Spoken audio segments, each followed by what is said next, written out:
पुढे बुंबट ना बुंब त्यानं कुठच्या तरी तिथे मध्ये ठेव, एवढा लांब नको ठेव, मध्ये ठेव, मध्ये ठेव, मध्ये मध्ये टिव्हीच्या तरी वरती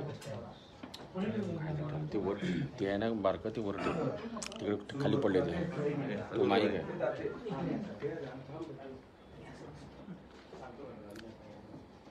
रत्नागिरी जिल्हा मध्यवर्ती बँक निवडणुका आहेत येणाऱ्या 19 तारखेला नोव्हेंबरच्या. 21 जागा आहेत. पुढचे ऑप्शन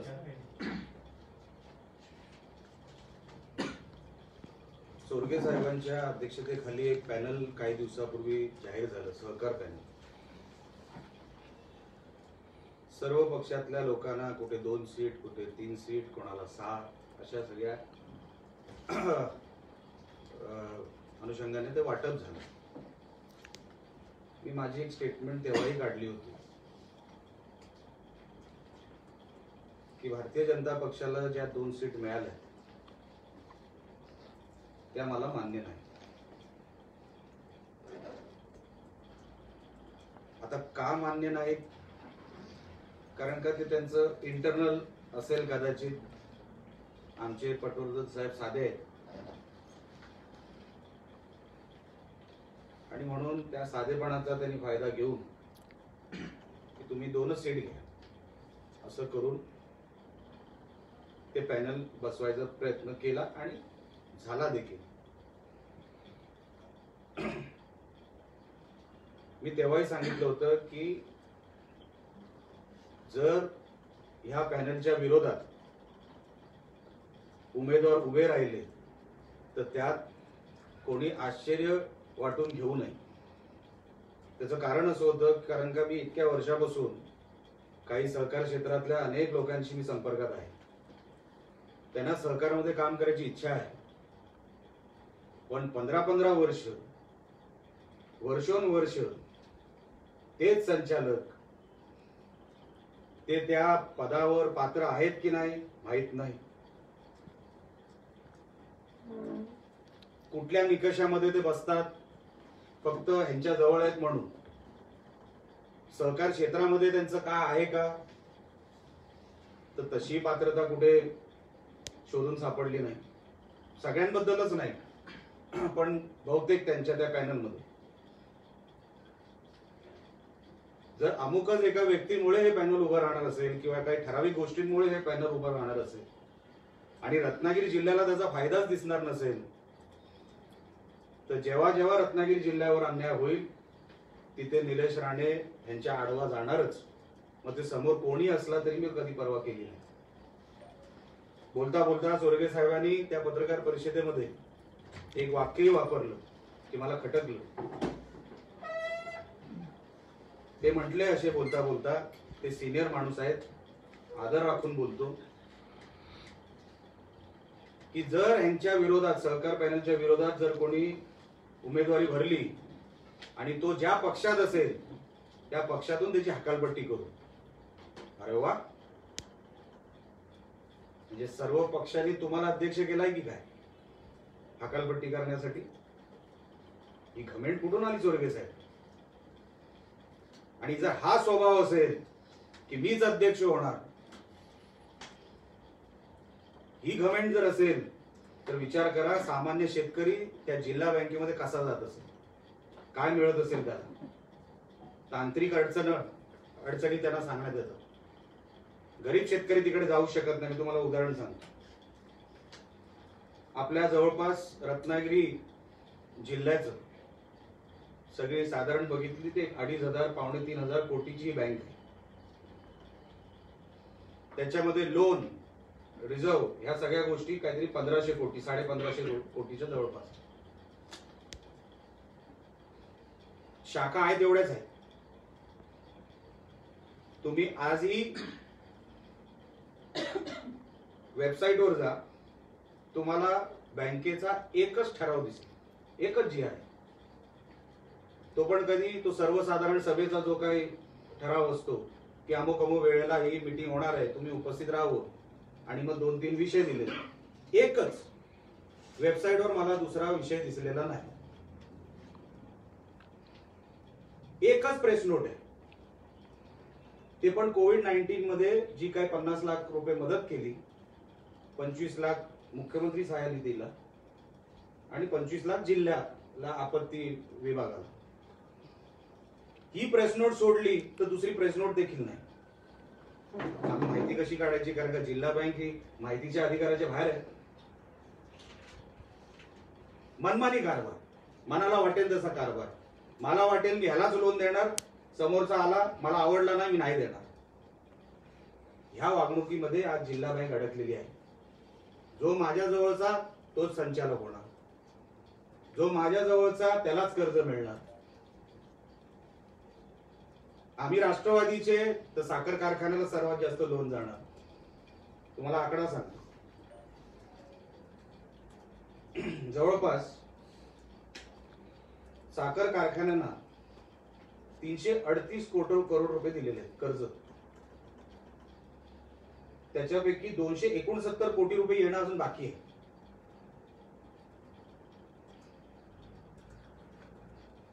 आणि हे सांगतात आम्ही 0 NPA मध्ये आहोत.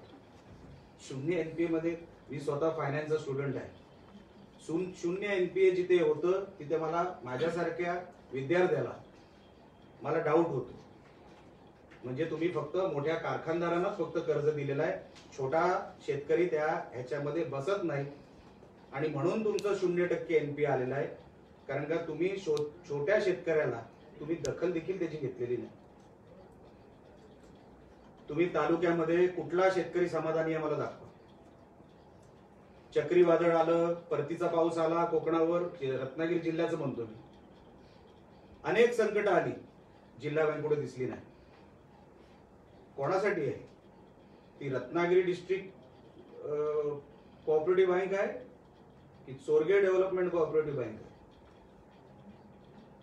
चोरगे साहेबांनी मनाला वाटेल तशी ती बँक चालवली. मला वाईट वाटतं. आणि म्हणून अनेक लोकांशी मी तेव्हा संपर्कात आलो आणि त्यांना एवढंच सांगितलं की निलेश राणेंचं पॅनल वगैरे असं काही नाही. तुम्ही उमेदवार आहात, तुम्ही योग्य आहात, तुम्ही पात्रतेमध्ये आहात, आम्ही तुम्हाला सपोर्ट करू, तुम्हाला निवडून आणू या सहकार पॅनलच्या विरोधात. ही हुकुमशाही आहे. हुकुमशाही रत्नागिरीमध्ये नाही चालणार. आम्ही मोठमोठ्यांना नाही जुमानलं, हे तर फार लहान विषय आहे. हा सहकार पॅनलला हरवण्यासाठी हा विषय मी हाती घेतलेला नाही. हा जिल्हा जो हा जिल्हा बँकेचा विषय जो इतर जिल्ह्यांसाठी जास्त फायदेशीर ठरतोय, तो माझ्या रत्नागिरी जिल्ह्यासाठी फायदेशीर ठरावा ह्याच्यासाठी धडपड आहे.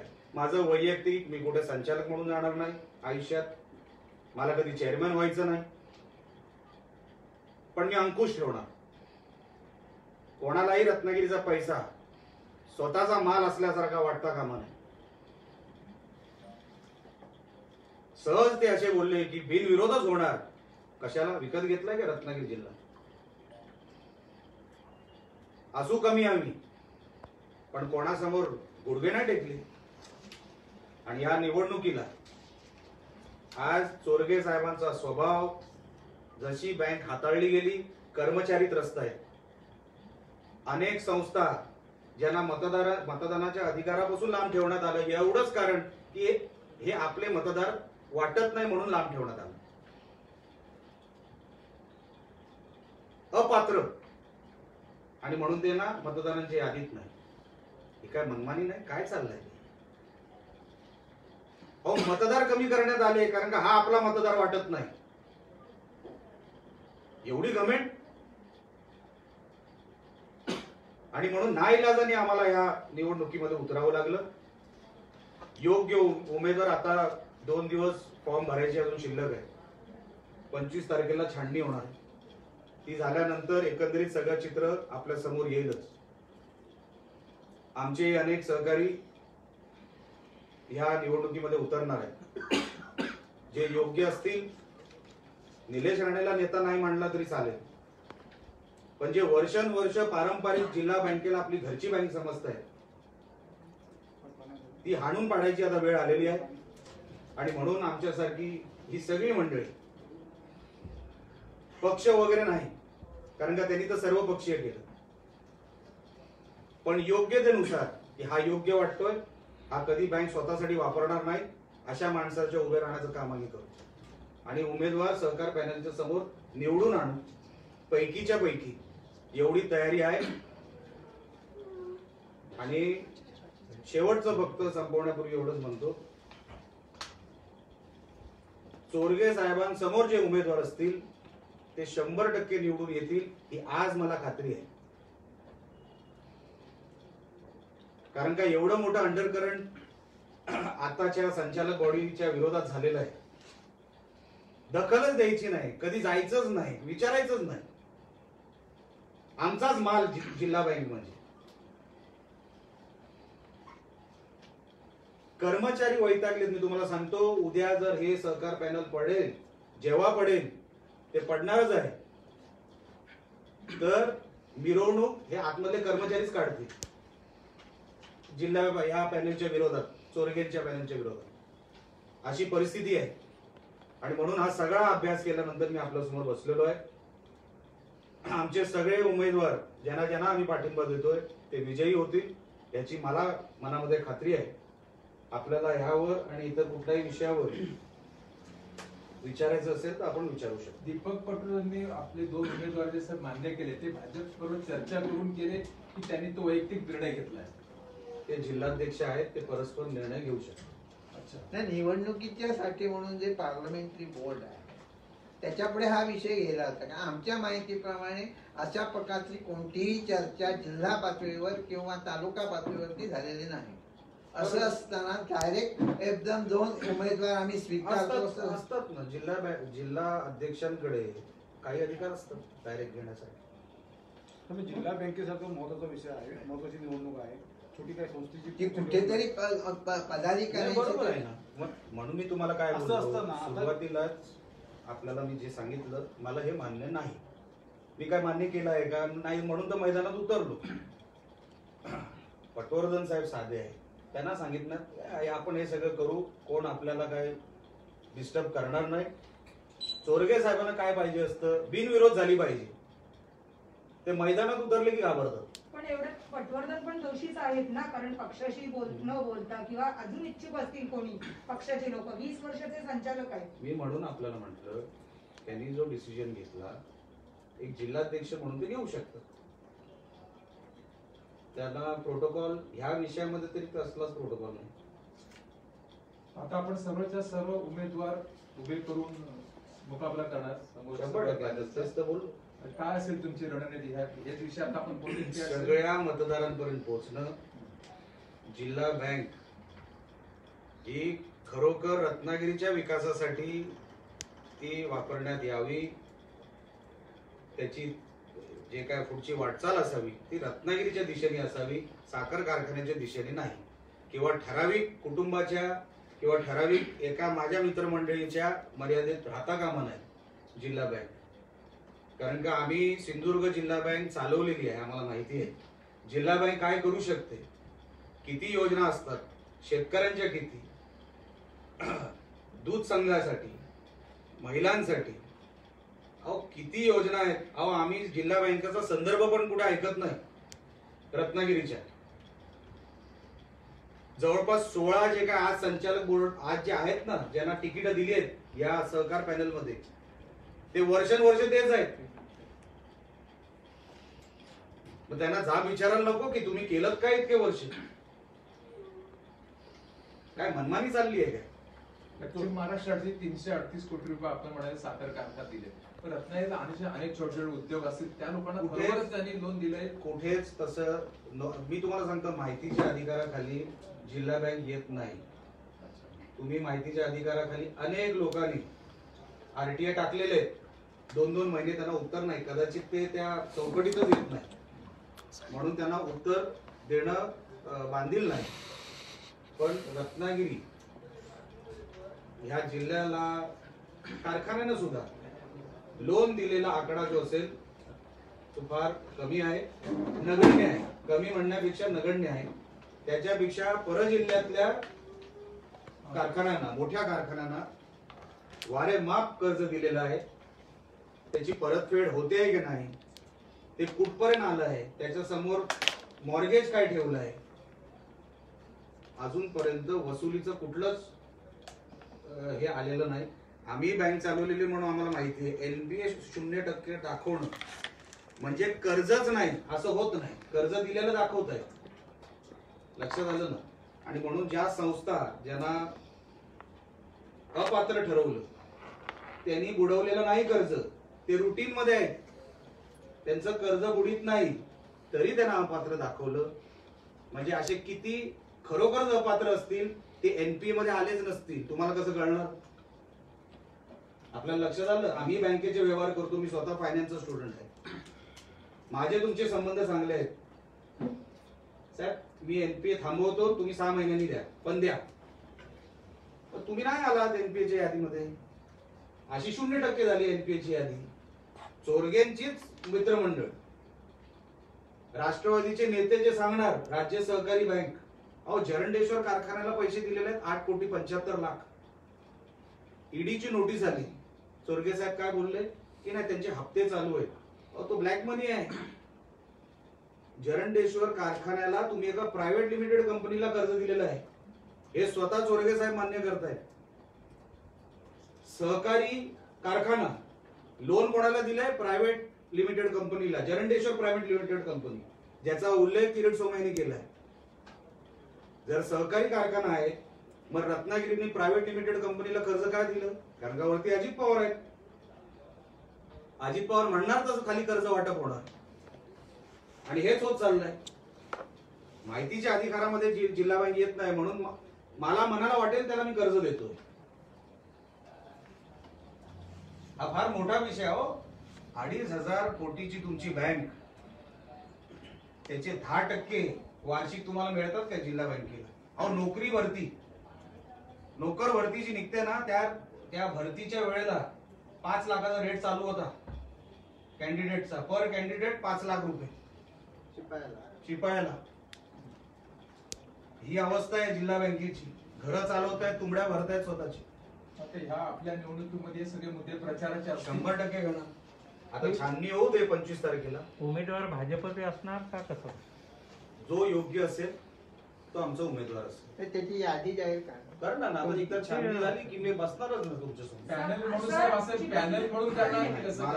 मला योग्य उमेदवार शोधायचे आणि ते मी बऱ्यापैकी शोधून ठेवले.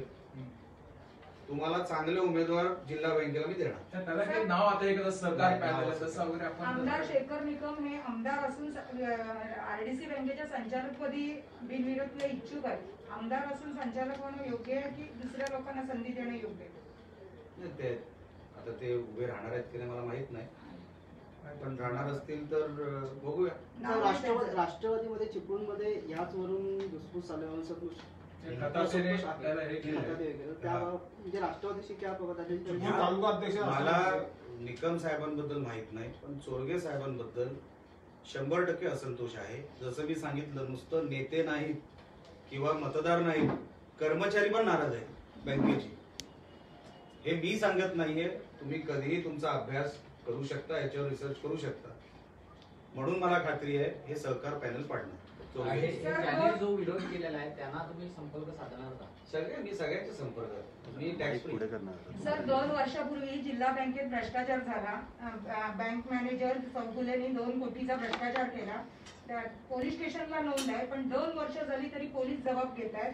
आणि या संदर्भात चोरगे पत्रकार परिषद सांगितलं की आमचा तपास चालू आहे. याची आपण माहिती घेतली का? 2 कोटीचा भ्रष्टाचार सगळं मी घेतो ना निवडणुकीला. अजून आहे 19 तारखेला वेळ आहे. आपण भेटणार आहोत वारंवार. उमेदवारी कधी दाखल करणार? 21 ला शेवटच्या दिवशी 2, उद्या आणि परवा. 2च दिवस.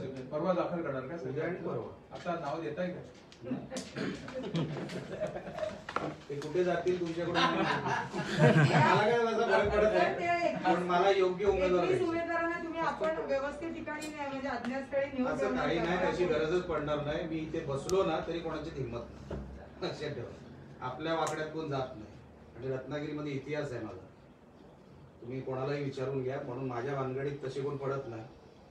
1-2 शॉट झालेत म्हणजे राजकीय म्हणून तसं काय इथून तिथे न्या वगैरे असं काय वातावरण रत्नागिरी जिल्ह्यामध्ये तरी कधीच नाही.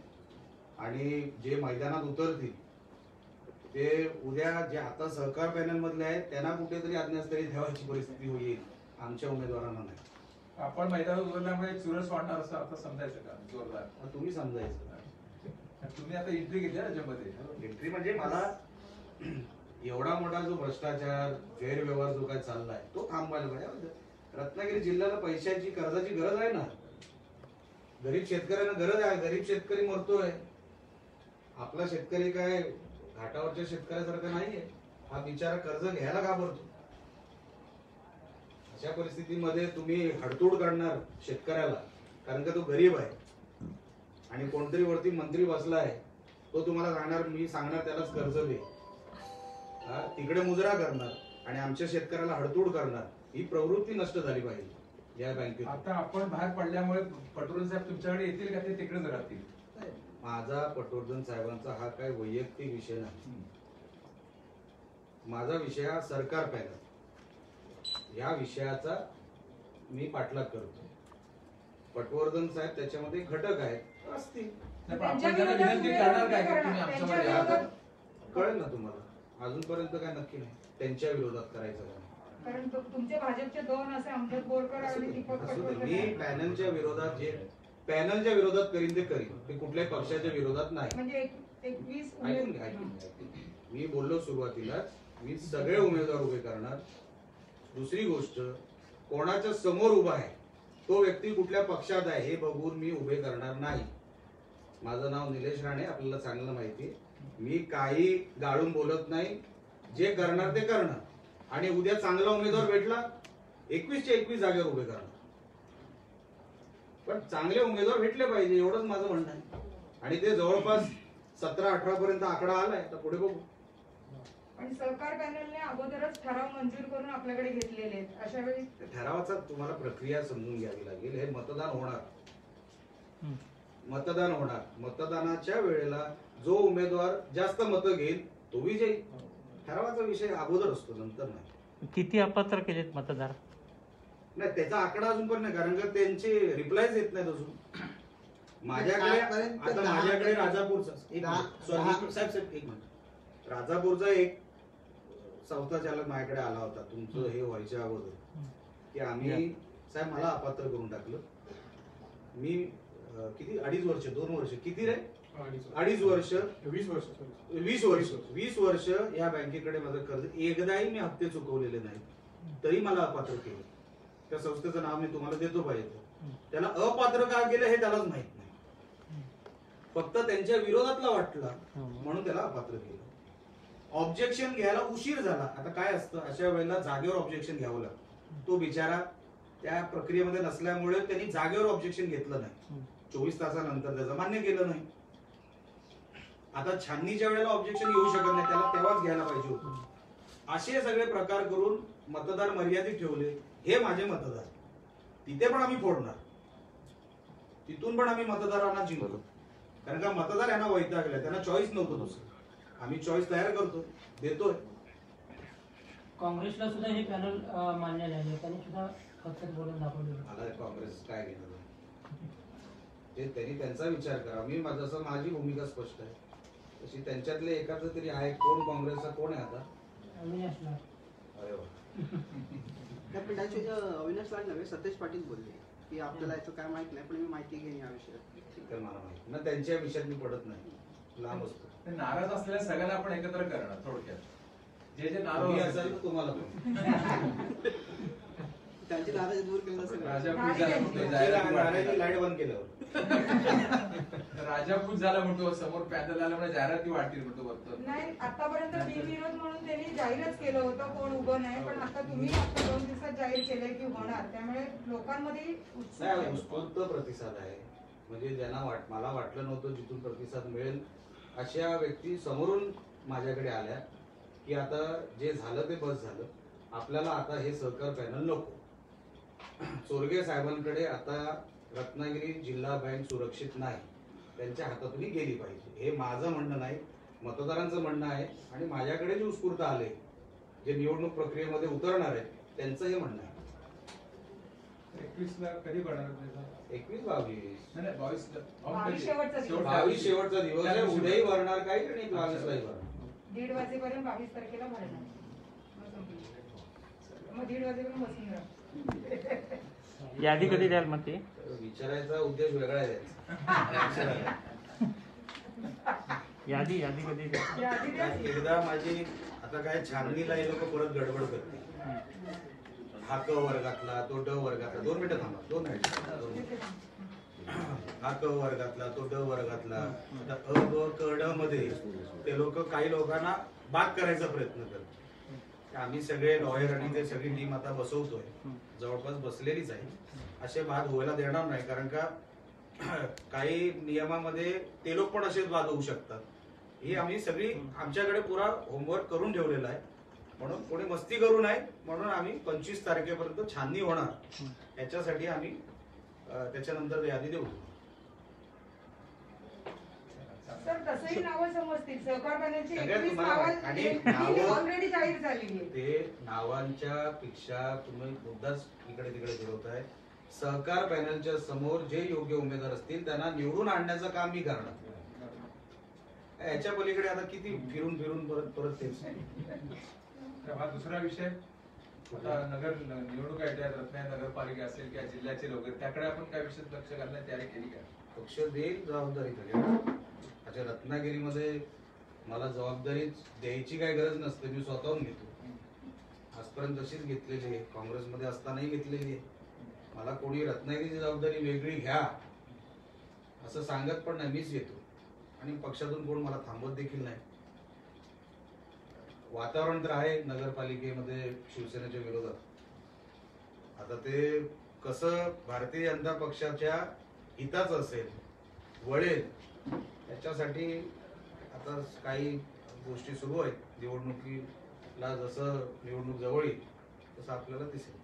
आपण शिवसेनेच्या विरोधात वातावरण आहे म्हणताय दिसतो, त्या वातावरणाचा फायदा भाजपने कुठे गेल्या 2 वर्षामध्ये घेतलेला असला नाही. असं बघा, तुम्ही म्हणून नाही चालणार.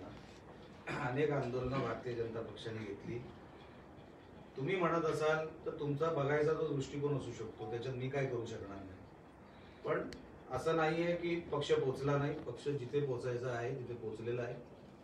आणि शिवसेनेच्या विरोधात जो अंडरकरंट आहे तो एवढा भयानक आहे की उद्या शिवसेना नगरपालिकेवर तुम्हाला दिसणार नाही, आमचाच नगराध्यक्ष दिसेल, असं सध्या चित्र आहे. नाही सर, कारण शहरातले नागरिक शहरातल्या प्रश्नांबाबत बीजेपी कुठेही पुढे येत नाहीये. 21 कुत्रे मारले गेले, या संदर्भात भाजपने एकही शब्द बोलला नाही. कारण 80 लाखाचा त्याच्यावर खर्च केला गेला. शहरातील खड्डे आहेत त्याच्याबद्दल बीजेपी येत नाही, पत्रकं काढतात नाही. प्रत्यक्ष बीजेपीचे कुठलेही पदाधिकारी रस्त्यावर मी उतरून आपल्याला म्हणून सांगितलं, हे आपलं पर्सनल मत असू शकतं. माझी सोर्स वेगळे आहेत, माझ्याकडून मला जी माहिती मिळते ती वेगळी आहे, तुमची माहिती वेगळी असू शकते. पण आजही असं भाजपला, आता आपण एक नेते आहेत, आपण म्हटलं माझ्या जबाबदारी ऑलरेडी मी बघतो इथे, पण रत्नागिरीतील भाजपला अधिक आक्रमक करणे की अधिक त्यांना काहीतरी थोडी कान उघडणे. कोरोनाच्या काळामध्ये कार्यक्रम घ्यायचेच नव्हते, गर्दी करायची नव्हती, असं सगळीकडे वातावरण होतच ना. यांच्या कार्यक्रमाला गर्दी चालत होती, पण इतर कुठल्या पक्षाच्या कार्यक्रमामध्ये गर्दी चालत नव्हती. त्याच्यामध्ये पण आम्ही अनेक आंदोलनं केली, कमी गर्दीत म्हणून तुम्हाला दिसली नाही. पण आंदोलनं झाली नाही भारतीय जनता पक्षाकडून असं मी मानायला तयार नाही. झाली, कोरोनाच्या त्या नियमावलीमध्ये ती करण्यात आली म्हणून ती गर्दी कमी दिसली असावी, पण आंदोलनं झाली, विषय हाताळण्यात आला. ते खड्डे हा जो विषय आहे शहरातला, तर ती डागडुजी प्रत्येक वॉर्ड निहाय सगळीकडे बोर्ड लागलेले आहेत. आम्ही इथे एवढा यातनं हा निधी करणार आणि ती गुळगुळीत करणार असते. याचा परिणाम म्हणून निवडणुकीत पुन्हा एकदा शिवसेनेला मतदान होईल का? नाही, वाटत नाही. लोकांना आता कळलेलं आहे की सत्तेत राहून सुद्धा जर 2 वर्ष ह्या गोष्टीला लागतात आणि इतक्या वर्षापासून जे काय चाललंय या नगरपालिकेमध्ये किंवा तालुक्यामध्ये किंवा आपल्या ह्या साईडच्या लोकसभेच्या विषयांमध्ये मी म्हणतो, लोक आता चिडलेली आहेत.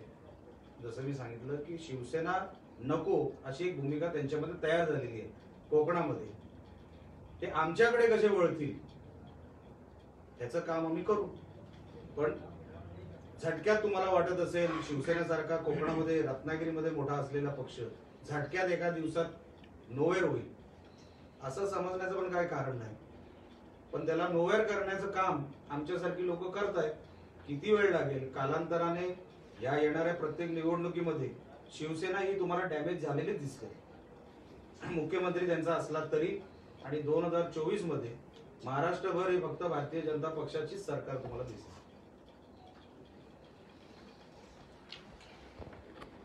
परत मुख्यमंत्र्यांचं भाषण कसं पाहता आपण या विषयाकडे, कारण अनेक चर्चा झाली आज आपण समोर होत नाही झालं. ते मुद्दे जर आपण सगळे पाहिल्यानंतर मुख्यमंत्र्यांचं ते भाषण खरंच पक्षप्रमुखाचं भाषण होतं, मुख्यमंत्र्यांचं होतं, नेमकं कोणाचं नाही ते कलानगरच्या गच्चीवर केलेल्यासारखं भाषण होतं. त्याला काय हातपाय नाही, कुठे लिंक नाही, कुठून हात वरती करायचे, कुठून पाय सरकवायचा, काय म्हणजे मुख्यमंत्री कसे बोलले पाहिजे, त्यांची बॉडी लँग्वेज कशी पाहिजे, त्यांच्या शब्दांमध्ये धार कशी पाहिजे, त्यांच्यामध्ये खंजीर, गांजा, कोणाचे आईबाप काढणं, हे काय मुख्यमंत्र्याचं भाषण झालं का? म्हणजे ते भाषण दसरा मेळाव्याचं होतं की बीजेपीच्या विरोधात होतं? आम्ही मागेही प्रतिक्रिया देताना असंच बोललो होतो की बाळासाहेब जेव्हा दसरा मेळाव्याला बोलायचे तेव्हा विचारांचं सोनं लुटायला या अशी एक म्हण असायची, अशी घोषणा असायची. आता हे महाराष्ट्रच लुटतायत, यांच्यामध्ये दुसरे विचारच नसते. म्हणून हे कुठल्याही गल्लीमध्ये बोलण्यासारखं मुख्यमंत्री बोलतात. म्हणून कसली अपेक्षाच नाही, त्यांचे विचारच तेवढे, विचाराची मर्यादाच तेवढी नाही. सर, याच विषयाला अनुसरून एक प्रश्न आहे. उद्याच्या प्रहारमध्ये या संदर्भातली जे भाषण झालं दसरा मेळाव्याचं, त्याला उत्तर नारायण राणे साहेब स्वतः देणार आहेत. काय असेल याच्यामध्ये, काय अंदाज? मला नाही माहित, साहेब का मला ड्राफ्ट दाखवत नाही. पण या सगळ्याच्या विषयी उत्सुकता आहे कमलेची की नेमकं काय प्रहार करणार. आता साहेब बोलणार तर काहीतरी पुरावे किंवा काहीतरी त्यांच्या डोक्यात असेल म्हणूनच. रत्नागिरीचं चालू करण्याचे प्रयत्न. हो ना, त्याच्यासाठी राणे साहेबांना एक दिवस इकडे आणावं लागेल, विमानतळ दाखवावं लागेल, तेव्हा पूर्ण होईल. आता मलाच करावं लागेल. कारण का बाकी फक्त बोंबाबोंब करणारे, आम्ही आणला सांगणारे 7 वर्ष तिकडे आहेत, एक वीड हल्ली नाही. नियतीलाच हवं होतं की राणे साहेब मंत्री व्हावेत आणि आपल्या कोकणाचे प्रश्न सुटावेत. नियतीला मान्य होती म्हणून आता एक तिकडचं झालं. आता साहेबांनी इकडे आणतो तर इकडचं होईल. साहेब, भाजप आणि रिपाई यांची युती असताना सुद्धा मनसेबरोबर युती का हवी असं प्रश्न रामदास आठवलेंनी विचारलाय. काय उत्तर असेल याला? मला माहिती कुठला संदर्भ घेऊन ते बोलले असतील मला माहिती. पण नजीकच्या काळामध्ये मनसे आणि बीजेपी एकत्र येण्याची शक्यता मला माहिती आहे. आपले श्रेष्ठी ठरवतील काय त्या प्रक्रियेत. साधारण कधी दिवाळीनंतर रत्नागिरीसाठी काय आता काय मागून कुठे नाही, म्हणजे विमान सेवा सिंधुदुर्गात नको, रत्नागिरी नाही ना, रत्नागिरीत. सर, भाजप केंद्रीय यंत्रणेचा गैरवापर करते महाराष्ट्रामुळे अशी एक तक्रार शिवसेना राष्ट्रवादीकडे समोर येऊ लागली. त्यांचा प्रोपगंडा आहे. अच्छा, आता चोरी चकारी केली तर लोक मागे लागणारच ना. यंत्रणा मागे लागायला त्याच्या मागे प्रोसिजर असते. नुसते तुम्ही कुठे तक्रार केली आणि झटकन यंत्रणा तुमच्या मागे लागली असं नसतं, त्याच्या मागे प्रक्रिया असते. आता लफडी करायची नव्हती, मग लफडी केली तर हे मागे लागणारच. आणि परवा जे काय रेड वगैरे झाले ते काय कुठल्या गरीबाच्या घरी झाले काय? हे कुठले पार्टनर, यांच्या शेल कंपन्या, यांनी परदेशी ठेवलेले पैसे, त्यांचे अकाउंट, असेच सगळे विषय बाहेर आले असणार. ते काय म्हणजे तुम्ही देशाचा पैसा इकडे तिकडे लुटायला काय तुम्हाला काय लायसन्स आहे का काय अजित पवारांना? आणि हे तुरुंगातच गेले पाहिजे. किती वर्ष मजा मारली अजित पवारांनी. अहो, त्या जरंडेश्वर कारखाना म्हणा किंवा जवळपास 45 कारखाने, मला एक्झॅक्ट आकडा माहित नाही पण जवळपास 45 कारखाने हे काढले, गिळले त्यांनी राज्य सहकारी बँकेला हाताशी धरून. काय महाराष्ट्र काय बापाचा आहे का काय? यांच्या पवारांना दिलाय का काय महाराष्ट्र? कारखाना लुटा, राज्य सहकारी बँक लुटा. परवा साखर परिषद घेतली सन्माननीय राजू शेट्टी यांनी. काय म्हटले? 20 वर्षापासून मी ह्या साखर परिषदेमध्ये बोलतोय. पहिल्या वर्षी जे विषय होते 20व्या वर्षी पण त्याच विषयावर मी बोलतोय. मग पवार साहेब कुठे होते 20 वर्ष? गॉडफादर ना शुगर लॉबीचे. काय झालं? हे मी म्हणत नाही, राजू शेट्टी म्हणतायत.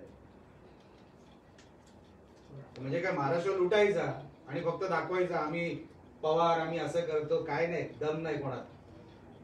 हे सगळे लुटायला निघालेले आहेत महाराष्ट्र. अहो कसली सभा, पावसाची सभा साताऱ्यामध्ये घेतलेली, मोठे सोशल मीडियावर राष्ट्रवादीवाले मिरवत आहेत.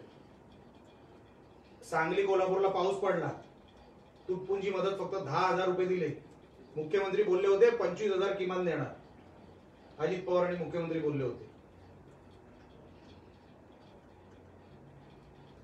हे पवार आणि यांचे सगळ्यांचे आजूबाजू, त्यांच्या आजूबाजू जेवढे, हे सगळे जेलमध्ये गेले पाहिजे. हे बाहेर महाराष्ट्रामध्ये फिरायच्या लायकीचे नाही. सर, नवाब मलिकांचा आरोप आहे की एनसीबी भाजपच्या वतीने काम करते आणि आर्यन खान सारख्या लोकांना वगैरे हे करते. नवाब मलिक हे स्वतः गांजा मारूनच पत्रकार परिषद घेतात. त्यांची तुम्ही दखल घेऊ नका. तो माणूस बाद आहे. तर 4 दिवसापूर्वी बड्डी पाटील आले होते, काँग्रेसचे नेते. ते म्हणाले हे 5 वर्ष आम्ही पूर्ण करू आणि पुढची 15 वर्षही आमचंच सरकार असेल. कसं पाहता याविषयी? सतेज बड्डी पाटील, काँग्रेसचे नेते बोलले आणि गेले ना. हो, आणि हेही विसरले असते तुम्ही विचारा. पण या विधानाकडे सर कसे पाहता? त्यांना फक्त आमदार टिकवायचे तर हे सगळं बोलावं लागतं. आमचं सगळं वरतून ठीक आहे पण आतमधून किती पोखरलं आहे हे सगळ्यांना माहिती आहे. आमदारांना टिकवायचं कसं, तर असे स्टेटमेंट दिले पाहिजे. म्हणजे काय, सगळं काय ऑल वेल आहे असं दिसेल, पण आतमधून किती विस्कटलेलं आहे हे आता काही दिवसात दिसेल तुम्हाला. शिवसेनेत अंतर्गत धुसफूस दिसते. अनिल परबांच्या विरोधात रामदास कदमांनी माहिती पुरवली असा एक आरोप होतो. त्यातून शिवसेना विरुद्ध रामदास कदम असा विषय सुरू आहे. अनंत गीतेंचा एक विषय आहे. अनंत गीतेंचा एक विषय आहे. काय प्रश्न काय? अनंत गीते किंवा रामदास कदम हे दोन्ही शिवसेनेच्या विरोधात जात आहेत किंवा शिवसेनेच्या नेत्यांच्या विरोधात. आनंद गीते साहेबांचं तर मला माहित नाही, पण रामदास कदम हे आमच्या बरोबर जेव्हा आम्ही शिवसेना सोडून काँग्रेसमध्ये आलो, यादीमध्ये आमची जी काय 15 आमदारांची किंवा 13 आमदारांची यादी होती, किंवा ज्या आमदारांची यादी होती, पहिल्या क्रमांकावर रामदास कदम होते. आमच्या तेव्हाच्या शासकीय बंगल्यावर रामदास कदम बाहेर पडले की दादा मी जरा खेडमध्ये सगळं बघून येतो, सगळ्या कार्यकर्त्यांशी बोलतो आणि मग आपण बॉम्ब टाकूया, हे सांगणारे रामदास कदम यांनी नेहमी पक्षाच्या विरोधातच काम केलेलं आहे. ते महाडच्या जवळ जेव्हा आले तेव्हा त्यांना बंगल्यावरून फोन आला, तुम्हाला विरोधी पक्ष नेतापद देतो. तिथून रामदास कदमांनी गाडी वळवली, मातोश्रीला घेतलं, गेले आणि पद घेतलं. ते रामदास कदम, त्यांच्याकडून तुम्ही पक्षनिष्ठा वगैरे ह्या अपेक्षा उद्धव ठाकरेंनी ठेवू नये किंवा सामान्य शिवसैनिकांनी ठेवू नये. ते तोंडावर खोटं बोलतील आणि तुम्हाला कळणार सुद्धा नाही. अहो सरळ सरळ त्या व्हिडिओ क्लिपिंग मध्ये आवाज रामदास कदमांचा आहे. अहो ते सोडून द्या. बीजेपीचेच काही नेते एकदा बोलतील ना रामदास कदम किती वेळा भेटले ते, आम्हाला बोलायची काय गरज. कदाचित मातोश्रीला वाटेल मी म्हणतोय किंवा राणे म्हणतात म्हणून खोटं असेल, काही दिवसात तेही बाहेर येईल. रामदास कदम हे एवढे खोटारडे आहेत, ते कोणाच्याही जगामध्ये शब्दा घेऊन खोटं बोलू शकतात, कोणाच्याही. म्हणून त्यांच्यावर अच्छा विरोधी पक्ष नेता होते, सगळी सेटलमेंटची कामं व्हायची. म्हणून आज महाराष्ट्र रामदास कदम हे विरोधी पक्ष नेता होते हे विसरले, कारण का सगळी सेटलमेंटच केली त्यांनी तेव्हा. आणि बाहेर येऊन राणीनं शिव्या घालण्या पलीकडे ते 6 वर्षामध्ये केलं काय, त्यांचं काम काय होतं. महाराष्ट्र विसरला रामदास कदम कोण आहेत ते. आता 70च्या जवळ रामदास कदम गेलेले आहेत. आता तरी किमान कदम साहेब तुम्ही खरं बोललं पाहिजे. आता तरी तुम्ही हे सगळ्या ज्या तुमच्या जुन्या सवयी सोडल्या पाहिजे. किती खोटं बोलणार. प्रत्येकाला माहिती आहे की अनिल परबांच्या विरोधात कोण आहे, तो मतदारसंघ त्यांच्या मुलाचा आहे. कर्वे किती त्यांच्या जवळचा आहे हे मला वेगळं सांगायची काय गरज आहे. हा तो दापोलीचा पत्रकार आला त्यांच्याबरोबर असतो, त्याला विचारा. तो आपला कोण, तो मुस्ताक, तोच सांगेल. हे सगळं खोटं बोलतायत रामदास कदम, ही त्यांची जुनी सवय आहे. पण मधल्या काळात भाजप सेना एकत्र यायला असं वाटत होतं, म्हणजे आता एकदमच दरी वाढत चालली. काय वाटतं आता मी काय करू? तुम्हाला? काय वाटतं एकत्र यावं तर यायला दरी पाहिजे? कोण निर्माण करत आहे? संजय राऊत रोज उठून म्हणजे पुन्हा आंघोळ करता बाहेर येणार आणि तुमच्या समोर बाईट देणार. काय म्हणणार? मोदी साहेबांवर टीका करणार. आता रोज उठून जर तुम्ही मोदी साहेबांवर टीका करणार असाल तर आम्ही पक्ष म्हणून त्याला उत्तर देणार की नाही? अच्छा, तुम्हाला तुमच्या नेत्यावर बोललेलं झोमतं की नाही? मग आमच्या नेत्यावर जर तुम्ही बोलाल तर आम्हाला नाही झोमणार आणि आम्ही का गप्प बसायचं? तुम्ही तुमचं थोबाड बंद करा, आम्ही आम्हाला मर्यादित ठेवतो ना. पण संजय राऊत यांनी सुपारीच घेतलेली आहे की शिवसेनेची वाट लावायची, त्यांना कुठेच ठेवायचं नाही. हे कुठेतरी शपथ वगैरे घेतली आहे संजय राऊत यांनी, कारण का ते तसंच वागतंय. सर्वात जास्त आता तुम्ही बघा, कालच्या झेडपी इलेक्शन मध्ये शिवसेना हा 4थ्या क्रमांकावर आहे, मुख्यमंत्री शिवसेनेचा आहे. सर्वात जास्त फायदा बीजेपी नंतर काँग्रेसचा झालेला आहे. शिवसेना कुठे आहे? मला तर असं वाटतंय ठरवून संजय राऊतना तिकडे शिवसेनामध्ये ठेवलेला आहे की तू वाट लाव, पोखरून टाक, ठाकरेंना कुठलाच सोडू नको, कलानगरच्या गेटच्या बाहेर मर्यादित पण ठेवू नकोस, असं काहीतरी त्यांच्या कुठेतरी ठरलं असावं. कारण का जसं संजय राऊत वागतायत ते शिवसेनेच्या हिताचं नाही, हे स्वतः शिवसैनिक म्हणतायत, मी म्हणत नाही. मला समजायचं काय कारण नाही. काँग्रेस राष्ट्रवादी सेनेबरोबर गेल्यामुळे सेनेचं नुकसान होतंय सध्या, असं वाटत नाही? मला बघा, मी काय ते विश्लेषण करायला मला एवढा फुकटचा वेळ नाही की शिवसेनेचं विश्लेषण मी करू. मला काय करायचंय, या असा पक्ष जो ज्यांनी कोकणाला इतके वर्ष, महाराष्ट्राला असून सुद्धा काहीच दिलेलं नाही, असा पक्ष सत्तेत राहू नये आणि त्याला खाली खेचावा आमचा प्रयत्न आहे. त्याच्या पलीकडचं विश्लेषण मी करत नाही. चिपळूण मध्ये नुकसानग्रस्त अजूनही नाराज आहेत, बरेच जणांना नुकसान मिळालेलं आहे. सगळे येऊन गेले, मुख्यमंत्री आले होते, मंत्री आले, पण अजून त्यांच्यामध्ये पूरग्रस्तांना बऱ्यापैकी नुकसान मिळालेलं, तर करोडचं नुकसान झालेलं आहे. तेच आहे ना, ते जेवढे तुमचे भास्कर जाधव, तुमचे पालकमंत्री, आमदार शिवसेनेचे, राष्ट्रवादीचे सुद्धा, ते त्याच मतदारसंघातले जे काय तिथून बोलून गेले, जशी पाठ फिरली तिथे परत गेले देखील नाही. कोणाला पाण्याची बाटली जर पण विचारली नाही, काही नाही. आता ज्या काय मीटिंग होत आहेत ना, तुम्हाला तुमच्या माहितीसाठी सांगतो, हे सन्मान्य कराड साहेबांकडे होत आहेत, कारण का ते खातं त्यांच्याकडे आहे आणि तिथून जी काय मदत येईल केंद्रातून त्याच्यावरच सगळं काय असेल. ठाकरे सरकारने एक चकार, एक कवडी देखील काही दिलेली नाही, ते देऊ शकत नाही, त्यांची दानत नाही. ज्या कोकणाने तुम्हाला भरभरून दिलं, जर तुम्हाला त्या कोकणालाच काय द्यायला तुमच्याकडे काय नसेल, अजून त्या तिवरे धरणाची अजून पूर्ण घरं दिलेली नाहीत. ती काय 10 घरं, काय 7 घरांची चावे दिली. ते धरण पडून 5 वर्ष झाली. ठाकरे सरकारकडून तुम्ही अपेक्षा करायचं सोडून द्या. आता तिकडच्या व्यापाऱ्यांनी तुम्ही विचारा, शेवटची मीटिंग म्हणजे मला असं वाटतं 4 दिवसापूर्वीची मीटिंग झाली, ती सन्मान्य कराड साहेबांकडे झाली, केंद्रीय मंत्री. हे आता ठाकरे सरकारकडे जात सुद्धा नाही. चिपळूणवाले व्यापारी असतील किंवा ज्यांना मदत पाहिजे ते असतील, त्यांना माहितीये यांना देण्यासारखं, यांच्याकडून मिळण्यासारखं काहीच नाही. साहेब, मुंबईसह पूर्ण कोकणातले जे कोकणाचे मच्छीमार आहेत, त्या मच्छीमारांसाठी नवीन कायदा राज्य सरकार आणते. त्या कायद्यामध्ये आता जे काही तरतूद आहे, मासे जास्त मासे मारले, जास्त पाहून मारले, किती ठिकाणी मारले, काही दंड असेल, तो 20 लाखापर्यंत केलाय. तो माशाचा पासपोर्ट होता. तो कायदा करताना मच्छीमारांना कुठच्याही कोकणात किंवा मुंबईच्या कोकणात कुठच्याही मच्छीमारांना विश्वास घेतला नाही. असा एक तुम्ही एलईडीच्या विरोधात प्रोसेसिंग साहेब, मासे पूर्वी कसा होता माशाचा पारंपरिक, आता त्याने काय केलंय 1 लाख ते 5 लाख दंड. तर प्रोसेसिंगचे मासेमार असतात त्याने काय, आता नवीन जो असल्याने कायदा केलाय तो कोणाला विश्वासात नाही घेतला. त्याची 2 दिवसापूर्वी त्यांचा काय केलं मला सांगा ना. मला प्रोसेसिंग मला जो दंड आकारलाय ना 1 लाख ते 5 लाखा दरम्यान दंड जर पकडले गेले तर 20 लाख प्रोसेसिंग. पूर्वी कसा होता, आता तुम्हाला माहितीये 10 किंवा 12 वावाच्या पलीकडेच तुम्हाला प्रोसेसिंग करायचे. इथे पारंपरिक आहे आणि तिथे 10 आणि 12 वावाच्या पलीकडे तुम्हाला प्रोसेसिंग करायची. त्याच्यानंतर काही अंतरावर परत मग एलईडीची घुसखोरी होते इथून तिथून. म्हणजे तुम्हाला काय इकडे बघा, इकडे परिस्थिती वेगळी आहे. इकडे प्रोसेसिंग वाले जास्त आहेत पण तिकडे पारंपरिक जास्त आहे. बाजूच्या जिल्ह्यामध्ये, तिथे काय करणार आहात? त्याच्यात नाही ऐकून घ्या ना. आता तिकडे जर बोट पकडली जाते, तिकडचे अधिकारी, मागे त्या अधिकाऱ्याला आम्ही आमच्या शब्दात सांगितलंही होतं, काहीतरी खर्चा पाणी घेऊन चिरीमिरी घेऊन ती बोट रात्रीच्या रात्री सोडून देतात. मग काय करायचं? कायदा असला पाहिजे की नाही?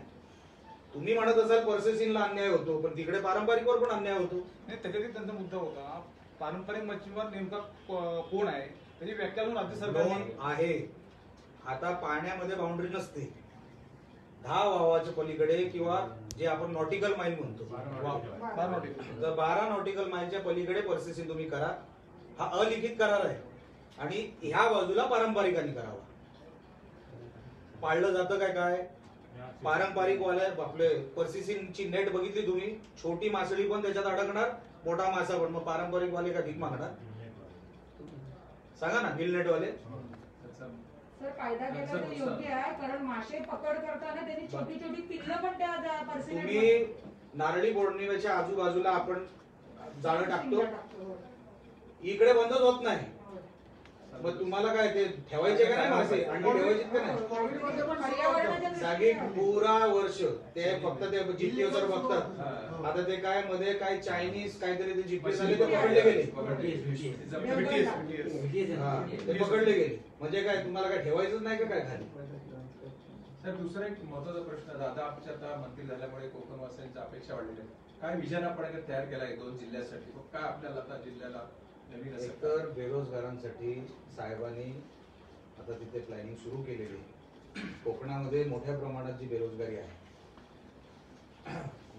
ती कुठेतरी दूर व्हावी, ह्याच्यासाठी MSME आणि MSMEच्या अंतर्गत जेवढ्या स्कीम्स आहेत, कॉयर बोर्ड असेल, बांबू बोर्ड असेल, खादी बोर्ड असेल, ह्या सगळ्यांच्या माध्यमातून जो काही विकास करण्यात येईल, ज्याच्यामध्ये आपली रोजगार वाढेल, ज्याच्यामध्ये इकॉनॉमीला त्याला फायदा होईल, चालना मिळेल, अशी इन्व्हेस्टमेंट आली पाहिजे कोकणामध्ये, लागवड वाढली पाहिजे. ह्या सगळ्या गोष्टींचं रोजच्या रोज ह्या 2 जिल्ह्यांना स्पेसिफिक सगळ्या अधिकाऱ्यांना सांगण्यात आलेलं आहे की ह्या 2 जिल्ह्यांसाठी जसं साऊथ मध्ये एक इंडस्ट्री आहे, सर्वात मोठी MSMEची इंडस्ट्री कुठे असेल, कॉयर वगैरे सगळं कुठे बनत असेल तर साऊथ मध्ये बनतं. त्याच धर्तीवर आम्हीही त्या कोस्टल लाईन मध्ये पडतो. तर जसं केरळामध्ये चाललंय त्याच धर्तीवर आम्हाला सिंधुदुर्ग आणि रत्नागिरीमध्ये हे सगळं एस्टॅब्लिश झालं पाहिजे 2 वर्षाच्या आत. साहेबांनी पूर्ण तयारी आणि पूर्ण काम जोमाने सुरू केलेलं आहे. आता येणाऱ्या काही काळामध्ये दिवाळीनंतर जसं मी तुम्हाला सांगितलं, साहेब जेव्हा येतील पत्रकार परिषद घेतील, तुम्हाला या सगळ्या गोष्टीच्या सगळ्या योजनांची तुम्हाला माहिती देतील आणि अस्तित्वात उतरताना पण तुम्हाला या लवकरात लवकर दिसतील. सर मुंबई गोवा महामार्गाचं अजून काम जरा त्याचा ठेकेदाराला चोपला पाहिजे. आता नाही बदलला ना, त्यात मध्यंतरी गडकरी साहेबांची जर बैठक झाली लांज्याचा आणि तो जो पॅच आहे अजूनपर्यंत झालेला नाही. का हो? फक्त तुमचाच पॅच का राहतो? तुम्ही कधी विचारणार आहात का नाही साहेब? काय सगळे तुम्ही त्यांना विचारून मला विचारायला झालेलं.